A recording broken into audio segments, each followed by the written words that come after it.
Hey guys, so I just wanted to do a quick little comparison here between the Sony Xperia XZ3 and the XZ2, which is the flagship that the XZ3 did supplant recently. The XZ2 came out about 3 or 6 months ago, something like that. So still very potent in terms of the specification. I think it's actually got pretty much everything the same except for obviously the OLED display, as well as the slightly bigger display on the XZ3. So I just wanted to see, is it worth it here to still get the XZ2, or do you have to go, for the big boy here? And I gotta say, in terms of display, the XZ2 still has a fantastic display. It's not OLED, but you can see it's got some remarkably good viewing angles, considering the technology here, which I think was IPS LCD. And it's also got obviously quite nice bezel ratios as well. Not quite as good as the XZ3, but very close. It's not actually curved, so that could be something good as well for some people. And I've seen them for as low as about €400. So you can get some really good deals on it. Oh, and it's updated to Android 9. Sony's really killing it when it comes to the updates here. So we're just going to see here how they do compare, to see if there's any differences here. It would be funny if the XZ2 was actually faster than the latest phone. So you can see the boot up here, XZ2, which is pretty funny in itself. It also had this weird issue with the spinniness here, but you do get that a little bit as well with the XZ3, but not quite as much, so that is a bit less annoying. Let's have a look at the apps opening here. So let's zoom in nice and close.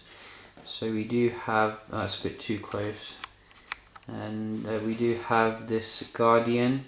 In fact, have we closed everything down? Yes, we have. So as I said, we are running Android 9 here on both of them. Do we get a new thing on it? Let's have a look. See if we get a new animation. So Android, I don't even know where they hold these things now. It's like, they move things so much. So you don't actually get the, oh yeah, you do. That's good. So you do still get the little thing here, cookie or Easter egg or whatever you want to call it. That is pretty nice. Look at that. So can you actually do anything with it? That is another good question. Oh, you can zoom in.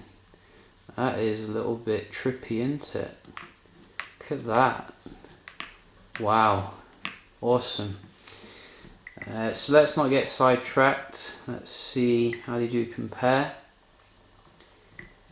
And so far it looks like the older phone is a smidgen quicker here, which is not what we want to see. Wow. So that is again showing here that you can still get some nice speeds from slightly older phones in late 2018. Absolutely no reason to upgrade if you're looking at it from a speed kind of perspective. Do we have some games on here? Let's have a look. Street Fighter.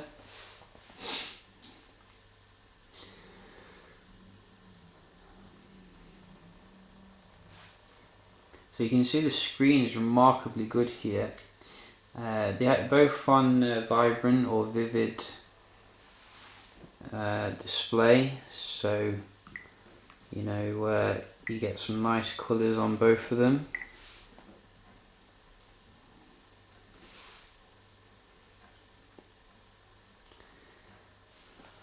So advert there a little bit.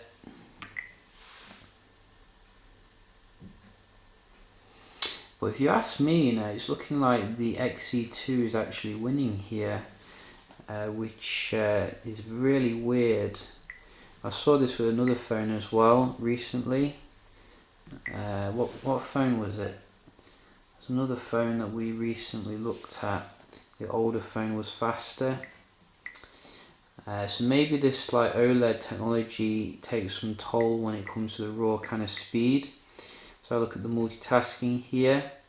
Yes, and I think I've left something on here. Let's just turn that annoying setting off that Sony loves to ruin my videos with.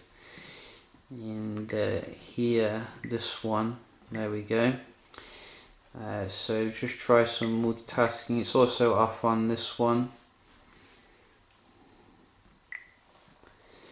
So I might have switched it off a little bit too late on the XZ2, might still be taking effect a little bit, and as you can see it does result in a lot of reloading, but they both have 4 gigs of RAM, so I wouldn't actually expect too much difference here in terms of multitasking. I think they're both going to be quite good, but you do need to get that smart cleaner off as soon as possible. Let's just round off with a quick speed test and see if there's any progression here.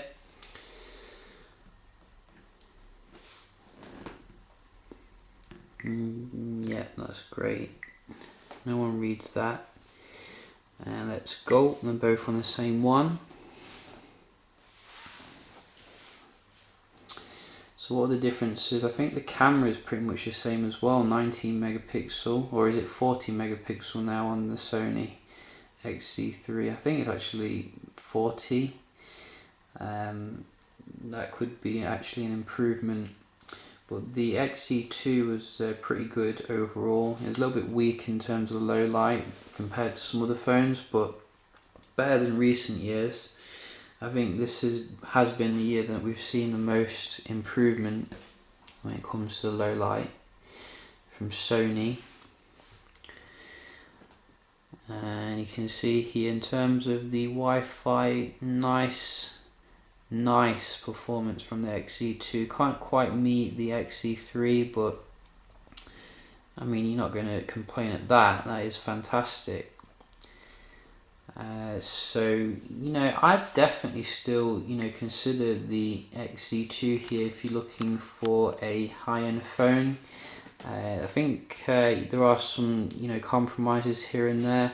Obviously, you're not going to get the absolutely fantastic display you get on the XZ3. I think the battery is probably a little bit smaller as well, but overall it still represents amazing value for money in late 2018, and definitely you know, recommendable. So yeah, just a quick little comparison here between XZ3 and XZ2. Hope you found it helpful, and I'll see you in the next one. Cheers.